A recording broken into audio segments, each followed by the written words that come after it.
The 7-year budget of the European Union was decided about 3 years ago, but it has been eroded by high inflation, rising borrowing costs, and the need to support Ukraine. To secure enough budget until 2027, the European Commission has decided to renegotiate the EU spending priorities under the mid-term review of the budget. What has the Commission proposed exactly, and what is so special about this revision? Let's take a closer look.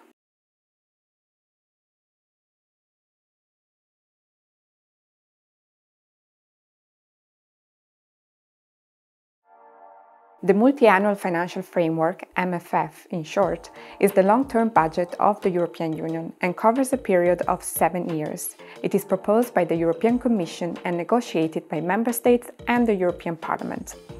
This long-term budget determines how much money is spent on every EU field of action, from agriculture to cohesion policy.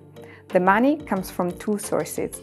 On the one hand, national contributions, money that Member States transfer to the EU budget, and on the other hand, own resources, revenue collected by the EU directly, like customs duties.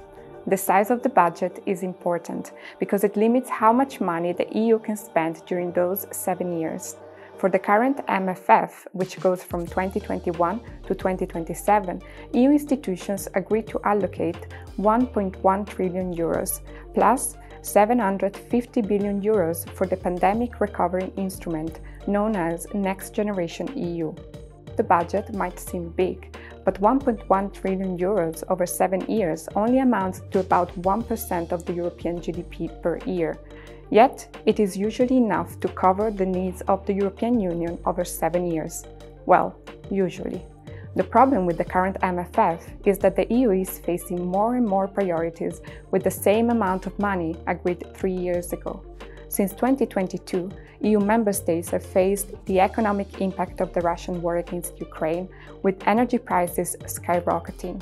High inflation has increased the borrowing costs for repaying the EU pandemic recovery plan, meaning that the EU needs to pay more in interest rates than expected.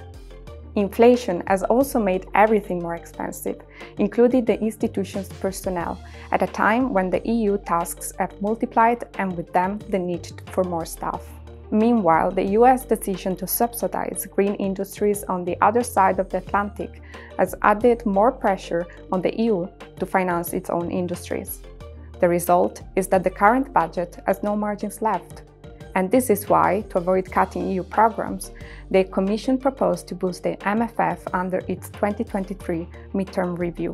In particular, the Commission asked the Member States for 66 billion euros more to address 4 main priorities. First, financial support for Ukraine. Second, support to manage migration, meaning more money for third countries to keep migrants and facilitate returns. Third, additional money to cover the rising borrowing costs for Next Generation EU. And finally, funds for a new platform for strategic technologies for Europe, combined with the reshuffling of existing funds to make the EU more competitive on a range of new technologies. To get through the legislative procedure, however, the review needs unanimous support from Member States. While most EU countries agree on the need to support Ukraine, they are less willing to disperse more money for other priorities, especially as they were already asked to reduce their own public spending to fight inflation. On top of this, they are not all convinced by the spending priorities set by the Commission. For instance, STEP is viewed very critically by Member States that want to avoid an increase in the EU budget. The European Parliament is also unhappy with the reshuffling of existing funds, as well as with the small margins left in the EU budget, even if the revision is implemented. Many members of the Parliament would prefer a sizable increase of the MFF. The two institutions will eventually need to find an agreement on the proposed revision, and the Commission hopes they will do so by the end of the year. EU leaders will meet to discuss the MFF review after the summer break, with the aim to reach a compromise deal in October and adopt a position in the European Council in the same month. The Parliament will only be able to give its opinion on the Council's position after Member States adopt it. And given the divisions among EU countries, it is not yet sure this will happen before 2024, despite the Commission's efforts to relieve the budget from all the pressure as soon as possible. What is certain is that the EU will have to spend its money very carefully in the next 4 years.